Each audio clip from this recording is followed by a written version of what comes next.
하겠습니다. 오늘은 우리가 교회다 시리즈 7번째 그대로 둬도 괜찮아요 라는 제목으로 말씀을 나누겠습니다. 원래는 제목을 그대로 두라 라고 지었었는데요, 뭔가 임팩트가 전혀 없는 것처럼 느껴져서 제가 좀 사투리를 가미해 보았습니다. 우리 옆 사람하고 한번 이렇게 인사해 볼까요? 그대로 둬도 괜찮아요.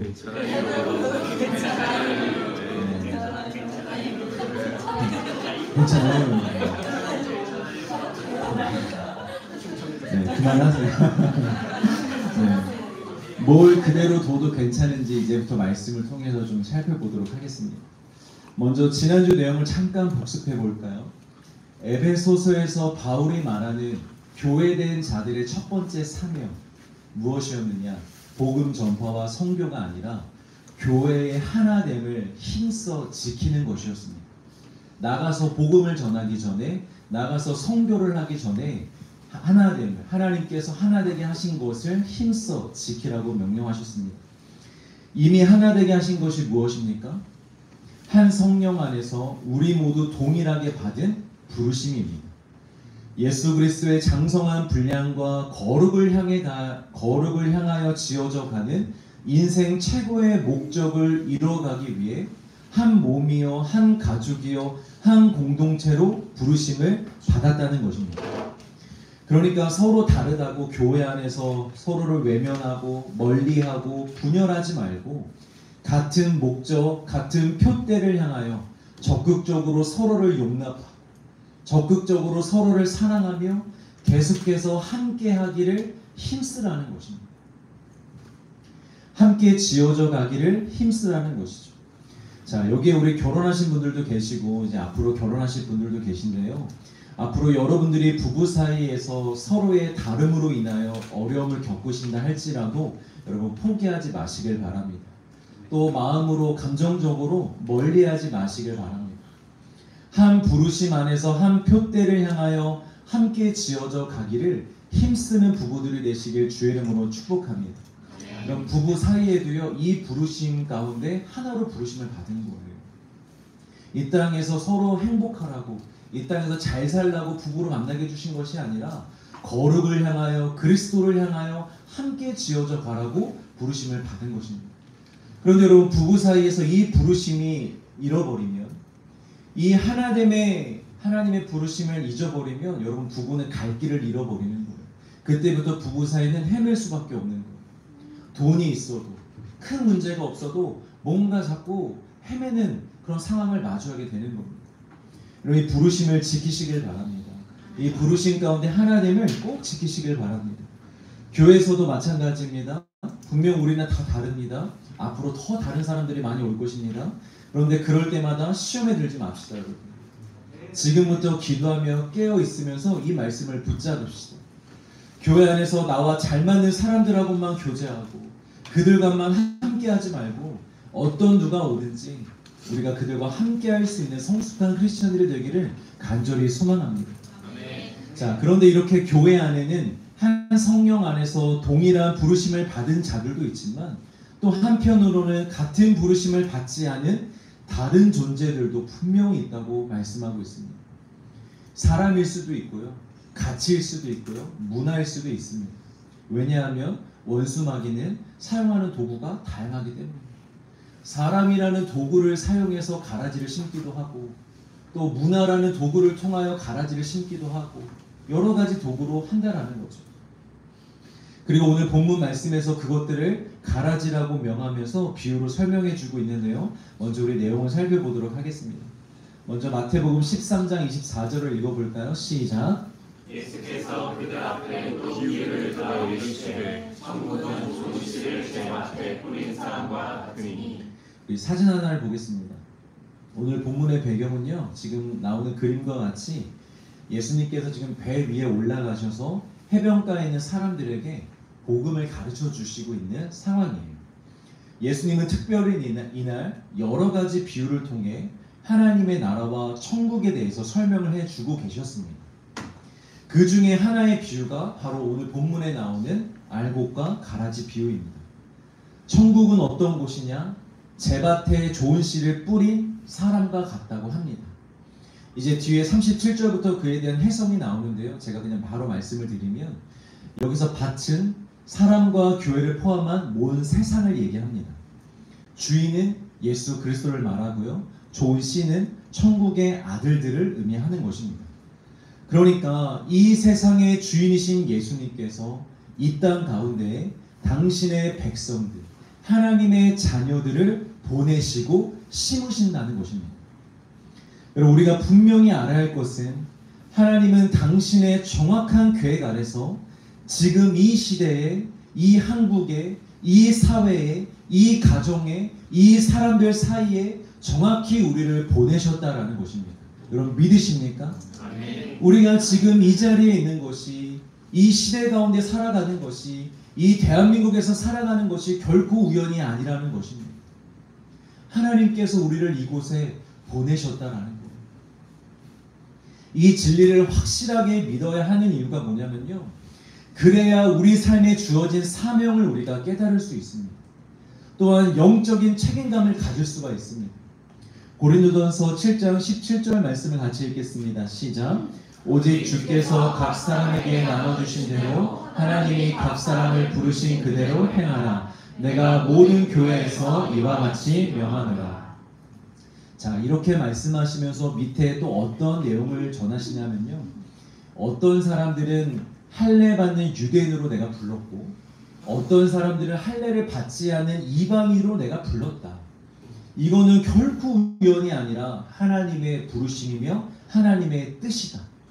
그러니 할례 받은 사람은 할례 받은 사람으로서 살아가고 할례 받지 않은 이방인들은 이방인으로서 삶을 살아가면 된다라고 얘기하고 있습니다. 제가 좀 더 자세히 설명해 드릴게요. 당시 일부 유대인들 중에서 이방인들과 같이 되고 싶은 유대인들이 있었어요. 아, 난 유대인이 좀 아니었으면 좋겠어. 우리 이방인이었으면 좋겠어. 이방인처럼 좀 살고 싶어. 이런 생각과 마음을 가진 사람들이 있었어요. 근데 여기에는 복잡한 이유가 있는데 좀 정리해서 말씀을 드리면, 당시에 헬라 문화가 지배하고 있던 세상에서요, 유대인들의 문화는 매우 촌스러웠어요. 그리고 매우 폐쇄적인 종교 집단의 문화였어요. 그래서 사회에서 이 유대인들의 문화를 잘 인정을 안 해줬어요. 아, 니네들 너무 고리타분해, 고지식해, 재미없어. 이렇게 사람들에게 그런 대우를 받던 세상이었어요. 그래서 사회에서 쉽게 인정을 못 받았죠. 그래서 사회에서 인정을 받으려면요, 최대한 덜 유대인처럼 보여야 했던 거예요. 나 유대인 그게 난 큰 상관없어. 나는 거기 사람들하고 좀 달라. 이런 모습을 어떻게든지 보여주고 싶었던 거지. 그리고 사회에서 인정받고 성공하기 위해서는요, 유대인 특유의 이 율법적인 삶이 걸림돌이 될 때가 많았습니다. 율법에 되게 이 법들이 많잖아요. 음식에 대한 규제, 또 안식일 준수, 안식일에 뭐도 하지 말고 뭐도 하지 말고 뭐도 하지 마라. 이 외에 할례, 이 모든 것들이 걸림돌이 되는 경우들이 있었던 거예요. 오늘날로 비유하자면 회사에서 우리가 회식에 가서 김 과장이 따라주는 술을 한 잔 정도는 마셔줘야 앞으로 내가 이 회사에서 잘 적응할 수 있고 승진할 수 있을 것 같은데, 그런데 교회의 강력한 어떤 그 문화, 술 한 잔을 먹었어? 네가 리더야? 이런 문화 속에서 그걸 마시지 못하는, 그래서 답답해하고 하는 그런 경우와 좀 비슷한 거죠. 이렇게 좀 더 기회와 자유가 보장되는 환경을 원하며 유대인의 정체성을 버리고 싶어 했던 것입니다. 그럼 목사들 세계에서도요, 우스갯소리로 이런 말들을 해요. 대한민국의 목사들은 와인도 못 마셔요. 그런데 저기 호주나 미국에 가면 목사들도 때로는 모여서 와인을 한 잔씩 한다고 합니다. MT를 가서도 와인을 마시는 게 가능하다고 합니다. 왜냐? 그곳의 문화니까. 그래서 한국에는 목사들이 굉장히 부러워합니다. 나도 이민 가서 그렇게 하고 싶다. 와인 한잔 하고 싶다. 농담으로 이런 얘기를 하기도 합니다.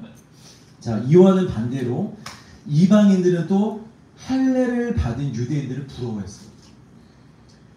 쉽게 말하면 유대인들은 하나님의 역사를 가지고 있는, 구약을 가지고 있는 전통의 맛집, 원조 맛집이라고 생각했던 거예요. 그들은 하나님의 역사를 가지고 있잖아요. 그래서 하나님을 향한 그들의 지식과 경험이 너무 부러웠던 거예요. 그에 따른 신앙의 깊이와 이해가 부러웠던 것이죠. 자, 결론입니다. 서로 남의 떡이 더 커 보이는 상황에서 서로를 부러워하지 말라는 것입니다. 유대인으로 부르심을 받았느냐? 유대인처럼 그냥 그 문화 속에서 부르심대로 행하라. 너희들이 이방인으로 부르심을 받았느냐? 유대인을 부러워하지 말고 이방인의 모습으로 행하라 라고 얘기하고 있는 것입니다. 그리고 극단적인 예를 하나 더 드시는데 우리 고린도전서 7장 21절과 22절을 읽겠습니다. 시작. 내가 돈으로 있을 때 부르심을 받았느냐 염려하지 말라. 그러나 내가 자유롭게 낼 수 있거든 그것을 이용하라. 주 안에서 부르심을 받은 자는 종이라도 쉽게 속한 자유인이요 또 그와 같이 자유인으로 있을 때 부르심을 받은 자는 그리스도의 종이니라. 자, 이 당시에 노예 제도가 있었습니다. 종들이 있었어요. 물론 합법적으로 자연스럽게 종에서 벗어날 수 있는 방법이 있다면 그렇게 해라. 종으로 있는 것보다 종에서 벗어나는 게 좋으니 만약에 합법적으로 그렇게 벗어날 수 있는 방법이 있으면 하라고 권면을 하지만 그 외에는 자신이 종이라고 해서 신앙을 이용해서 그것을 벗어나가는 것에 집중하며 살지 말라고 합니다. 종으로 평생을 지낸다 해도 너는 영적 자유자이니라. 밖에 자유로운 자들이 부럽더냐? 그들도 다 그리스도의 종으로 종의 신분이로다. 그러니 현재 상황에 불만을 가지고 그것을 해결하려고 애쓰지 말고 부르심을 받은 그 자리에서 그리스도인으로 살아가라는 말씀인 것입니다. 우리는 보통 이 SNS나 주변 이웃들이나 집회에서 간증하는 사람들을 보면서 그들의 삶을 때로는 부러워하고 동경할 때가 있습니다. 나아가 지금 나의 형편과 나의 처지와 나의 삶과 비교하면서 내 삶을 보며 우리는 낙심하기도 하고 좌절할 때도 있습니다. 그리고 그들과 같은 삶을 사는 것을 비전이라고 말하며 신앙을 이용해 기도를 이용해서 그와 같이 살려고 애쓸 때가 분명히 우리 삶 가운데 있다라는 것입니다. 여러분, 그런데 그렇게 살려고 하는 삶은요 매우 힘이 듭니다. 그리고 그런 삶에는 자유가 없습니다. 왜냐하면 하나님이 나를 부르신 자리, 나를 심으신 그 자리에서 살아가는 것이 아니라 남의 부르심, 남의 삶을 흉내내려 하는 것이기 때문입니다. 여러분, 제가 지금 말씀드리는 게 평생 우리의 운명이 바뀌지 않는다라는 게 아닙니다. 우리의 삶이 바뀌지 않는다라는 것을 얘기하고 싶은 게 아닙니다. 우리는 이미 예수 그리스도의 신부가 되고 하나님의 자녀가 된 것만으로도 우리의 운명은 이미 완전히 바뀌었습니다. 여러분 믿으십니까? 네. 하나님의 자녀들에게 더 영광스럽고 더 의미 있고 더 가치 있는 삶이란 없습니다. 여러분. 각자의 부르심의 자리에서 하나님을 예배할 수 있다면, 각자의 부르심의 자리에서 거룩을 향하여 이웃들과 함께 지어져 갈 수 있다면, 각자의 부르심의 자리에서 작은 일에 순종하며 충성하며 살아갈 수 있다면 여러분 그런 삶 자체가 영광이고 의미 있는 삶인 줄 믿으시길 바랍니다. 남편들이요, 앞으로 또 남편들이 될 사람들이요, 한 아내의 남편으로 부르심을 받았으니 최선을 다하여 아내를 사랑하시길 바랍니다. 그 부르심에 먼저 순종하시길 바랍니다. 아내들이요, 아내가 될 사람들이요, 어떤 한 남편의 아내로 부르심을 받았으니 남편에게 복종하기를 주께 하듯 하며 최선을 다하여 살아가시길 바랍니다. 또 자녀된 자들이요, 늘 부모를 공경하고 늘 부모를 존경하고 최선을 다하여 부모님을 섬기며 살아가시길 바랍니다. 또 부모된 자들이요, 자녀를 노엽게 하지 말고 오직 신앙 안에서 믿음으로 자녀를 키우시길 바랍니다. 형제 자매들이요, 이웃들을 내 몸과 같이 섬기며 온유하며 겸손하며 그 이웃들을 섬기시길 바랍니다. 또 다양한 교회 성도님들, 지금 보내신 그 교회에서 최선을 다해서 교회를 섬기시길 바랍니다. 지금 우리가 있는 그 자리, 그 부르심 가운데 우리가 최선을 다하여 순종하는 것, 그것이 여러분 하나님께서 우리에게 원하시는 우리의 부르심의 사명인 줄 믿으시길 바랍니다. 그렇게 우리가 작은 일에 충성했을 때, 각자의 부르심의 자리에 충성했을 때요, 여러분 우리가 깨끗한 그릇으로 준비가 되어지는 거예요. 그러면 하나님이 그렇게 깨끗한 그릇으로 준비가 되었다면 그 후에 하나님이 필요한 곳에 우리를 어디든지 우리를 보내실 것입니다. 우리를 사용하실 것입니다. 그러나 먼저는 각자의 부르심의 자리에서 순종하는 삶을 살기를 주의 이름으로 축복합니다.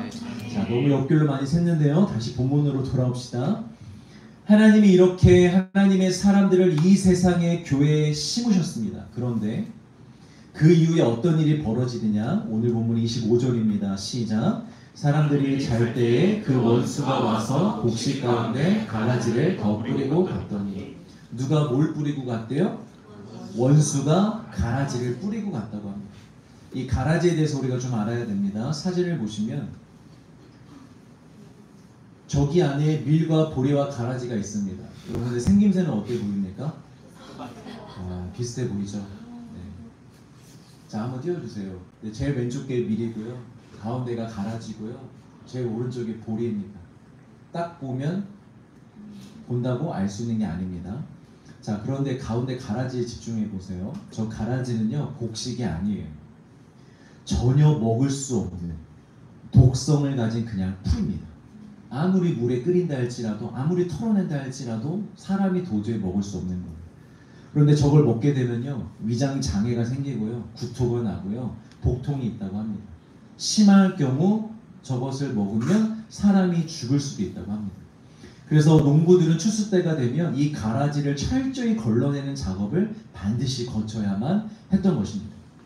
또 보통의 잡초들과 같이 멀쩡한 곡식들에게 갈 영양분을 빼앗기 때문에 곡식들이 자라는데도 영향이 있었습니다. 그래서 이 당시 사회에서 만약에 원수가 있잖아요. 그러면 밤에 몰래 원수의 밭에 가서 가라지를 일부러 뿌린 사람들이 많았대요.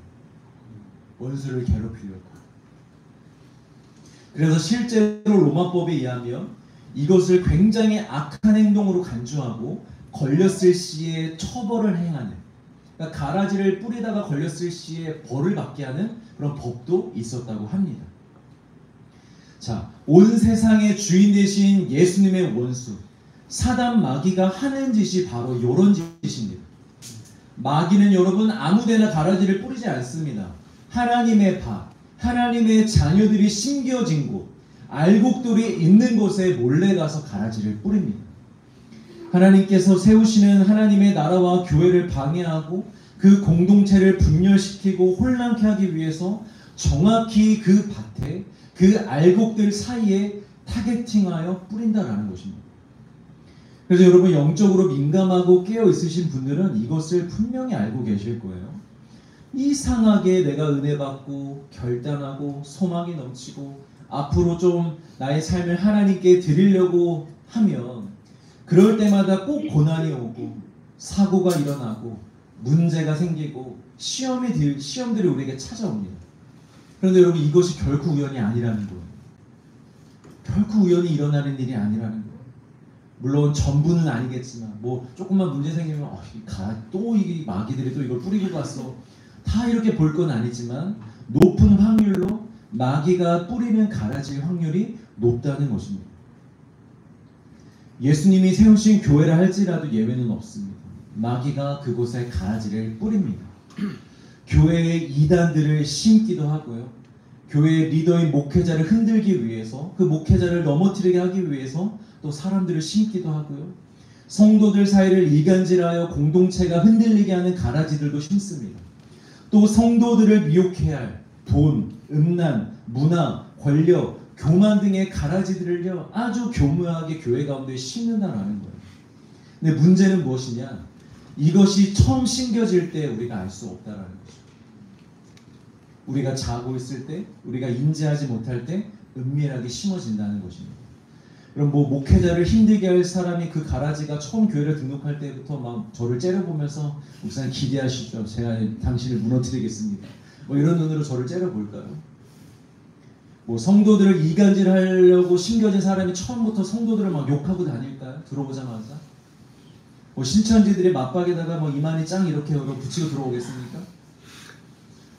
고난과 시험이 우리에게 올 때 놀라지 말고 들어. 나 시험이야. 이렇게 여러분 얘기하면서 우리에게 찾아옵니까? 처음엔 몰라요. 한동안은 몰라요. 그런데 언제부터 이게 보이느냐? 우리 26절을 읽겠습니다. 시작. 싹이 나고 결실할 때에 가라지도 보이거늘. 싹이 나고 결실할 때. 그러니까 한순간을 말하는 게 아니에요. 싹이 나고 결실할 때가 여러분 한순간이 아니잖아요. 싹이 나자마자 결실을 맺는 거예요? 아니잖아요. 그러니까 기간이 있다라는 거예요. 어느 정도 기간이 지나야만 본색을 드러내기 시작해야만 아 이게 가라지였구나 라고 우리가 어느 정도 구분을 할 수 있다는 것입니다. 그래서 어떤 설교자들은요, 그러니까 자지 말고 깨어 있어야 된다. 자니까 와서 뿌리는 거잖아. 그러니까 늘 깨어 있어야 된다라고 설교하시는 분들도 계신데, 여러분 우리는 그렇다고 자지 않는다고 해서요 가라지로부터 완전히 자유할 수는 없습니다. 낮이 있으면 밤이 있는 것처럼 우리 영혼에는 밤도 존재합니다. 어떻게 우리가 한순간도 방심하지 않을 수 있겠습니까? 근데 마귀는 우는 사자와 같이 그 방심한 틈을 노리고 우리에게 그 가라지를 뿌린다라는 거예요. 그래서 이 비유에서 말하는 해답이 그러니 잠자지 말고 늘 깨어 있어라가 아닙니다. 늘 깨어 있고 밭을 지키라는 것이 아닙니다. 그리고 우리에게 말씀하시는 해답이 무엇이냐? 우리 13장 28절을 읽겠습니다. 시작. 주인이 이르되 원수가 이렇게 하였구나. 종들이 말하되 그러면 우리가 가서 이것을 뽑기를 원하시나이까.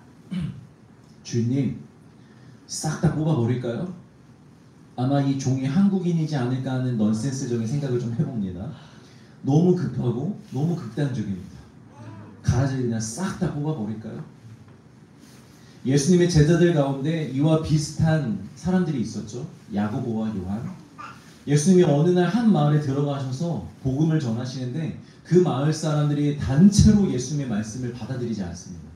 그러자 그 옆에 있던 야고보와 요한이 뭐라고 얘기합니까? 예수님 말씀만 하시옵소서. 우리가 불을 가져다가 저들을 다 태워버리겠습니다. 예수님의 가르침을 받지 않는 자는 가라지들입니다. 불을 다 태울까요? 명령만 하십시오. 이게 사랑의 사도라고 불리는 요한의 소시적 모습입니다. 여러분 이와 같이 인간들은요 그 본성상 가라지라고 하면 문제가 있다고 하면 앞뒤 생각 안 하고 무작정 뽑거나 불태우고 싶어 합니다. 우리 그러잖아요. 우리 삶에 뭔가 문제가 있다 하면 그냥 하루라도 빨리 해결하고 싶어 하잖아요. 그런데 여러분 우리가 왜 그런지 아세요? 왜 이렇게 조급한지 아세요? 우리 시야가 좁기 때문입니다.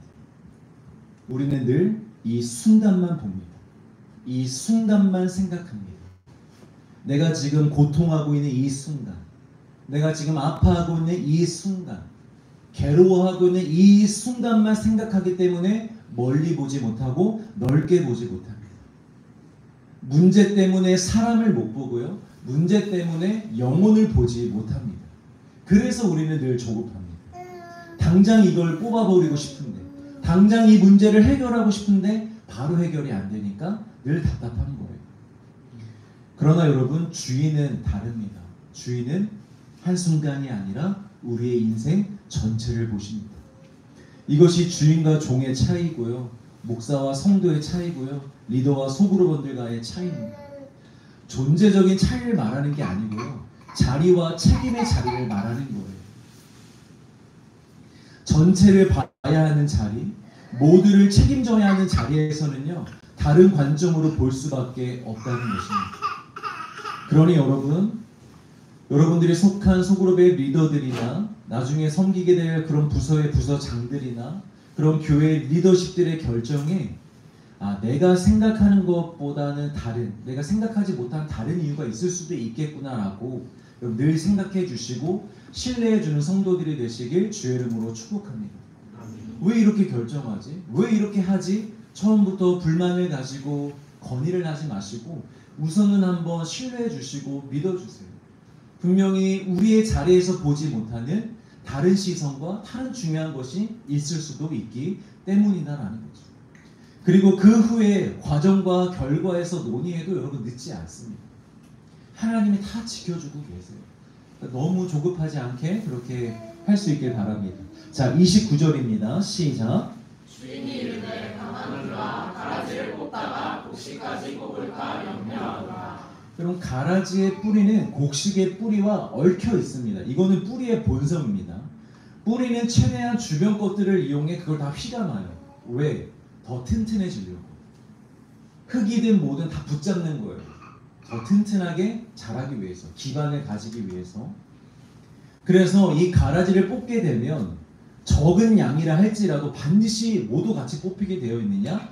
곡식도 같이 뽑히게 되어 있습니다. 우리의 리더이신 예수님은 그 곡식을 보는 거예요. 가라지를 보는 게 아니라, 문제를 보는 게 아니라 생명을 보고 계신 거예요. 영혼을 보고 계신 거예요. 작은 양이라 할지라도 그 생명을 위해서, 그 작은 영혼을 위해서 뽑지 말라는 것입니다. 여러분, 예수님은 울타리 안에 있는 99마리의 양을 두시고요, 한 마리의 잃어버린 양을 찾아서 세상으로 다시 나가시는 분이십니다. 예수님의 사랑의 핵심은 한 영혼입니다. 물론 예수님은 많은 영혼들을 사랑하시고 구원하시며 하나 된 교회를 지키시며 전체 교회를 인도하시기도 하시지만, 예수님의 사랑을 현재 진행형으로만 보자면 언제나 그의 마음은 한 영혼을 향해 있습니다. 지금 고통하고 있는 자녀, 지금 아파하고 있는 자녀, 지금 은혜가 필요한 자녀, 그런 자녀들을 결코 외면하지 아니하시며 그 한 자녀를 위해 나머지 99마리의 교회가 더 무빙하길 원하십니다. 그 교회가 그 영혼을 섬기길 원하십니다.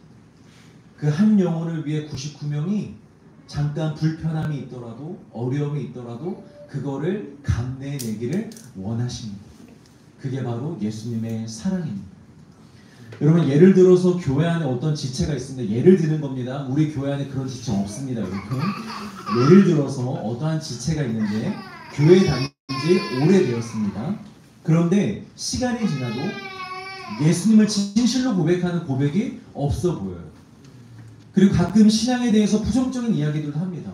난 새벽기도 왜 해야 되는지 모르겠어. 기도를 왜 이렇게 해야 되는지 모르겠어. 수요일까지 꼭 가야 돼? 이렇게 얘기합니다. 그런데 또 교회는 또 열심히 나와요, 주일에. 그러면서 말씀은 잘 보지 않고 기도는 잘 하지 않는데 사람들하고 노는 건 또 기가 막히게 좋아합니다. 특히 말씀의 중요성에 대해서 잘 모르는 초신자들을 자꾸 데려고 밖으로 나갑니다. 초신자들을 데려다가 갖고 밥을 먹이고 볼링장에 가고 같이 놀면서 그들과 함께 어울립니다. 그래서 초신자들 사이에서 인싸인 거죠. 초신자들에게 있어서는 이게 예수님의 사랑인가 이렇게 착각할 정도로 이렇게 하는 사람이 있다고 생각해 봅시다.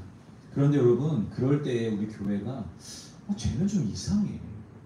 쟤는 예수님을 믿는 것 같지도 않고 말씀에 대해서, 기도에 대해서 중요하게 여기지도 않고 또 초신자들 자꾸 저렇게 놀고 있으니 쟤 가라지 아니야? 하면서 그 지체를 공동체에서 여러분 외면한다면, 멀리한다면, 퇴출시킨다면 여러분 어떤 일이 일어나겠습니까? 그런 치리가 합당하지 아니냐를 떠나서 그 지체와 관계하며 그래도 그 지체 때문에 교회에 발을 디디며 목사님의 설교를 듣고 예수님을 알아가고 있던 믿음이 약한 그 초신자가 시험에 들 수도 있다는 거예요. 그 일로 인해 교회에 실망하여 교회를 떠날 수도 있다는 것입니다.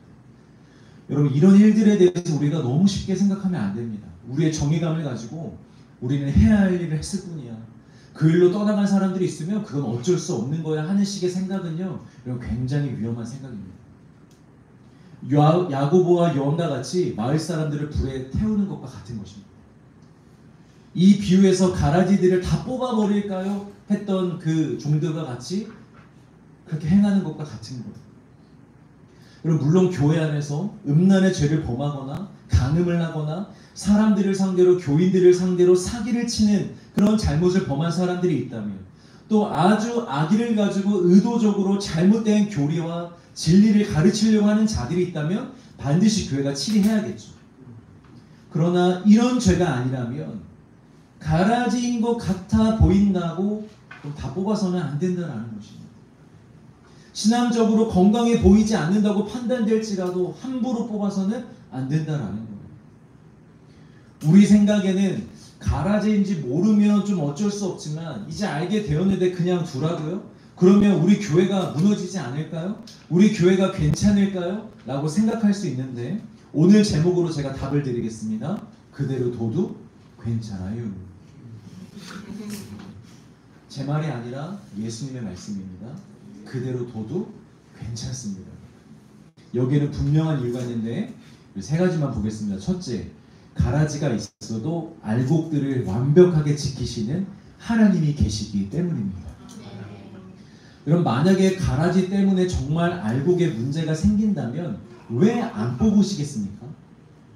가라지를 뽑다가 같이 뽑히는 알곡들은 문제인데 뽑히지는 않지만 옆에 놔뒀다가 문제가 생기는 건 여러분 그건 또 다른 문제입니까? 아닙니다. 가라지가 있어도 알곡이 죽지 않기 때문에 냅두라는 것입니다.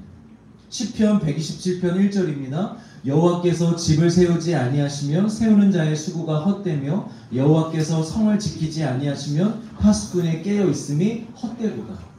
그럼 물론 우리가 항상 깨어 기도하며 우리의 영혼을 죄와 시험들로부터 지켜야 하는 책임과 의무가 우리에게 있지만 우리에게는 절대적인 보호도 있다라는 거예요.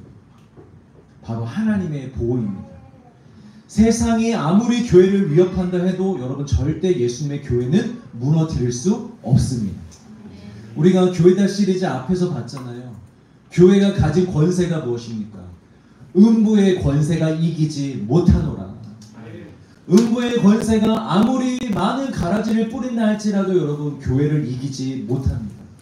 세상의 그 어떤 법도 그 어떤 문화도 세상의 그 어떤 핍박도 여러분 교회의 알곡들을 해할 수 없습니다. 그러니까 여러분 세상에 겁먹지 마십시오. 세상의 법에 세상의 문화에 겁먹지 마십시오. 조심은 하되 깨어 기도는 하되 여러분 겁은 먹지 마시길 바랍니다. 사도행전 5장 38절과 39절입니다. 이제 내가 너희에게 말하노니 이 사람들을 상관하지 말고 버려두라. 이 사상과 이 소행이 사람으로부터 났으면 무너질 것이요 만일 하나님께로부터 났으면 너희가 그들을 무너뜨릴 수 없겠고 도리어 하나님을 대적하는 자가 될까 하노라 하니 만약 그들이 정말 마귀가 뿌린 가라지라면 마귀로부터 난 자들이라면 너희가 뽑지 않아도 알아서 무너질 거야. 지금 보기에는 그렇게 보이지 않지만 하나님께로 난 자들이라면 너희가 아무리 무너뜨리려고 해도 뽑으려고 해도 불에 태우려고 해도 그렇게 되지 않을 거야 라고 말씀하시는 것입니다. 여러분 예수님을 보십시오. 당시 종교 지도자들이 다 예수님을 가라지로 여겼어요. 나사렛에서 갈릴리에서 어떻게 천한 것이 날 수 있느냐? 어떻게 하나님의 아들이 신이 인간의 몸을 입고 있을 수 있느냐? 너는 가라지야. 너는 가라지야. 뽑으려고 했어요. 불에 태우려고 했어요. 죽이려고 했어요. 그런데 여러분 예수님이 어떻게 되셨나요? 뽑히셨나요? 불에 태워지셨나요? 아닙니다. 그들은 결코 예수님을 무너뜨릴 수 없었습니다. 여러분 이 확실한 믿음을 가질 수 있기를 주의 이름으로 축복합니다. 하나님의 자녀들은 하나님이 지키십니다. 우리 뒤에는 우리 안에는 하나님이 계십니다. 믿으시길 바랍니다. 두 번째, 우리가 알곡과 가라지를 온전히 다 구별할 수 없다라는 문제가 있어요. 사도 바울을 생각해 보십시오. 다마색에서 예수님을 만나기 전 사울만 보면요 누가 봐도 가라지잖아요. 그리스도인들을 가장 박해하고 그 중심에 있는 자가 사울이었잖아요. 그래서 만약에 그 당시의 교인들이 야, 저 바울이 가장 큰 적그리스도이고 가장 큰 우리의 대적이고 가라지다. 저거 뽑아버려야 된다. 안 그러다가는 이 교회가 다 죽게 생겼다. 하고 만약에 여러분 사울을 죽이려고 했다고 생각해 보십시오. 그걸 뽑으려고 했다고 생각해 보십시오. 성경에 사도 바울은 등장하지 않았을 것입니다.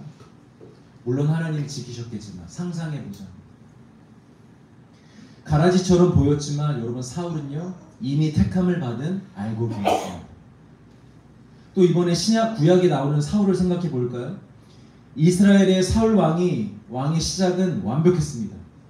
외적으로도 완벽했어요. 백성들이 볼 때 야 왕이 될 상인가? 정말 왕이 될 상이었어요. 누가 봐도 멋졌어요. 그리고 하나님의 영도 받았고 하는 전쟁마다 이기며 완벽한 하나님의 종이었습니다. 그런데 시간이 들어갈수록 그 실체가 드러나기 시작했어요. 사울은 하나님을 경외하던 자는 아니었어요. 하나님의 백성으로서, 이스라엘 백성으로서 제사도 지내고 하나님을 섬기는 척했지만 사실 그의 마음속에는 하나님을 정말 경외하는 마음이 없었다고. 하나님보다 인생이 먼저였어요. 하나님보다 내가 늘 먼저였던 자였어요. 근데 처음에는 그게 드러나지 않았는데 시간이 지날수록 그게 드러났던 것입니다. 여러분, 이렇게 우리는 알곡과 가라지를 정확히 구별할 수 없습니다. 그런 지혜가 우리에게는 없습니다. 알곡과 같은 자들처럼 보여도 여러분, 마지막 심판의 날에 내가 주여 주여 했지만 내가 너가 누군지 모르겠다 라고 예수님이 모른다 할 가라지들이 있고요. 우리 눈에는 저걸 어디다 쓰냐, 교회 일도 도움이 안 되는 사람, 믿음도 하나도 없어 보이고, 그런 자들이 여러분 언젠가 놀랍게 하나님께 쓰임받는 알곡들이 될 수 있습니다. 그러니 여러분, 우리가 판단하면 안 됩니다. 그래서 가라지처럼 보여도 두라는 것입니다. 마지막 세 번째입니다. 가라지 자체는 나쁘지만 꼭 나쁜 영향만 주는 것은 아닙니다. 유명한 일화인데요. 이 대서양에서 물고기를 잡는 이 어부들이 대서양에서 물고기를 컨테이너에 실어다가 수산시장으로 이렇게 옮기잖아요. 그런데 며칠씩 가다 보니까 이 물고기들이 견디다 못하고 거의 다 대부분 죽어나갔어요. 그런데 그 중에서 유독 한 어부의 컨테이너의 물고기들만 거의 죽지 않고 늘 싱싱하게 살아서 수산시장에 가는 거예요. 그래서 사람들이 묻습니다. 이렇게 당신의 물고기들만 죽지 않고 이동할 수 있는 그 비법이 무엇이냐? 그랬더니 이 어부가 하는 대답이, 저는 그 컨테이너 안에 상어 한 마리를 넣습니다 라고 얘기를 하는 거예요. 그래서 사람들이 얘기하는 거예요. 아니, 상어를 넣으면 물고기 잡아먹잖아요. 근데 이 어부가, 상어가 잡아먹는 물고기는 아주 일부입니다. 그런데 나머지 98%의 물고기가 그 상어로부터 자기를 지키기 위해 열심히 움직이면서 자기 자신을 지키는 것입니다. 그 활동력이, 그 생명력이 끝까지 살아서 수산시장에 갈 수 있게 하는 비법이라고 얘기하는 것입니다. 위에서 봤지만 일단 우리의 생명 유지 확률은 100%입니다. 왜냐? 하나님이 지키시는 거니까. 자, 마귀가 하나님의 자녀를 잡아먹을 수는 없습니다. 그러나 가라지로 인하여 알곡들이 기도할 수밖에 없고 견디고 인내하며 하나님을 더욱 붙잡을 수밖에 없는 상황들을 만들어주기 때문에 알곡들이 더 강하게 자랄 수도 있다는 것입니다. 제가 오늘 아침에 이제 쇼츠를 잠깐 하나 본 게 있는데, 미국의 어떤 드라마인지 영화인지는 모르겠어요. 아주 일부를 편집해서 그냥 올렸더라고요. 근데 그 영상 안에는 어떤 법원에서 신부인지 목사인지는 모르겠어요. 근데 어느 한 종교인이 이런 얘기를 하더라고요. 내가 하나님께 힘을 달라고 기도했더니 하나님은 나에게 극복해야 할 어려움을 주셨습니다. 내가 하나님께 지혜를 달라고 했더니 신은 나에게 풀어야 할 문제를 주었습니다. 나에게 용기를 달라고 내가 기도했더니 신은 나에게 극복해야 할 위험을 주셨습니다. 내 모든 기도는 응답을 받았습니다. 여러분, 온실 속 화초처럼 아무런 스트러글한 상황이 없는 삶을 사는 크리스찬들은요, 편안할지는 모르겠지만 영적인 힘은 절대 커질 수가 없습니다. 영적 근육이 생길 수가 없다라는 거예요. 그런데 정말 삶에서 공중정, 수중정, 지상정, 심리정, 관계정, 온화정 이런 것들을 다 겪어본 크리스찬들은요, 이 영적인 힘이 다릅니다. 포스가 다릅니다. 여러분, 지금 사회적으로 어렵고 교회적으로도 어려우며 개인의 삶에서도 어려운 시대를 다 살고 있잖아요. 여러분, 이런 상황 가운데 이 시대를 좌절로 느끼지 마시고 기회로 삼는 자들이 되시길 주의 이름으로 축복합니다. 이런 어려움의 상황들 속에서 아프고 고통스러운 상황들 속에서 이러다 나 죽겠네 하지 마시고 이 모든 것들을 기회로 삼아 더욱더 살아나는 그리스도인들이 되시길 바랍니다. 그것을 삼아 더욱더 나의 근육을 키우고 더욱더 단단해져 가는 알곡들이 되시길 주의 이름으로 축복합니다. 우리 말씀의 결론 맺겠습니다. 우리 30절 말씀 같이 읽겠습니다. 시작. 함께 자라게 있어라. 추수 때 내가 추수꾼들에게 말하기를 가라지는 먼저 거두어 불사르게 반으로 묶고 곡식은 모아 내 국간에 넣으라 하리라. 사랑하는 성도 여러분, 분명 이 세상과 교회 안에는 가라지들이 있습니다. 악을 행하기 위해 악을 목적으로 심겨진 악한 세력들이 있습니다. 그러나 가라지들을 심판하는 것은 하나님의 몫입니다. 우리는 구별 못하지만 우리 예수님은 마지막 날에 완벽하게 선과 악을 분리하실 것입니다. 하나님의 자녀와 악한 가라지들을 반드시 분리하실 것입니다. 그러면 우리는 이 땅에서 살아가는 동안 우리가 해야 될 건 무엇이냐면 이 가라지를 두시는 이유를 먼저 우리가 분명히 알기를 원합니다. 이 이유를 모르면 우리는 평생 이 질문을 던지며 살아갈 수밖에 없습니다. 왜 이렇게 악인들이 판치냐? 왜 이렇게 악인들이 세상을, 교회를 힘들게 하느냐? 그렇게 하나님을 의심하고 원망만 하다가 알곡으로서 제대로 자랄 수가 없을 수 있습니다. 여러분, 가라지가 존재한다는 것을 인정하시고 받아들이시길 바랍니다. 그리고 그 가라지 속에서 여러분들의 믿음이 깊어지기를 기도하시길 바랍니다. 그 가라지들 속에서 인내와 견고함과 순수함을 세워가시기를 바랍니다. 깨어있음으로 가라지들을 막 분리하면서 어떻게든지 나의 삶에서 이 사회에서 이 교회에서 가라지들을 다 뽑아내려고 눈에 불을 켜고 여러분 그렇게 다니지 마시고 깨어있음으로 가라지 속에서 자라시길 바랍니다. 알곡들은요, 알곡으로 자라기만 하면 되는 거예요. 여러분, 신약시대 이 초대교회 성도들을 보세요. 그때는 어려움이 없었을까요? 그때는 가라지가 없었을까요? 아니요. 그때는 예수님이 승천하신 막 직후였기 때문에요, 이 사단 마귀가 더 난리가 났을 거예요. 더 분주하게 더 열심히 가라지를 그 땅 가운데 심었을 거예요. 교회가 퍼지기 전에, 복음이 증거되기 전에 싹부터 자르자, 지금부터 뿌리자 하면서 그 시대의 핍박과 고난이 더 심했더라고요. 경제적으로, 사회적으로, 문화적으로 더 어려움이 많았다고요. 그런데 여러분, 성경을 보십시오. 교회가 무엇에 집중하는지, 사도들이 무엇에 집중하는지, 성도들이 무엇에 집중하는지 보십시오. 가라지들에 집중하지 않습니다. 왜 우리에게 이런 상황이 생겼지? 이런 문제들은 어떻게 해결하지에 집중하지 않습니다. 오직 우리의 표대 예수 그리스도께만 집중합니다. 오직 복음에만 집중합니다. 가라지들, so what? 뭘 중요해? 우리 앞에 표대이신 예수 그리스도가 있는데 우리는 그냥 그분을 보며 복음을 향하여 자라가기만 하면 되는 거예요. 오히려 세상의 고난과 핍박은 우리의 영양분이 되는 거야.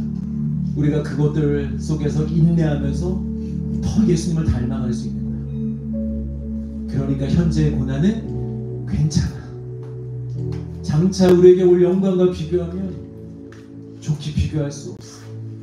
그러니 표대를 향하여 계속해서 달려가자. 나는 달려가노라 라고 사도 바울이 고백하는 것입니다. 사랑하는 성도 여러분, 우리 표대만 바라봅시다. 가라지들 더 이상 그만 보시고 원망 그만하고 우리 표대 되시는 예수님만을 바라보면서 오늘도 복음을 향하여, 복음을 위하여, 거룩을 향하여 우리 그렇게 함께 지어져가며 달려갈 수 있는 공동체가 되기를 간절히 소망합니다. 우리 표대를 향하여 같이 찬양하시고 기도하시겠습니다.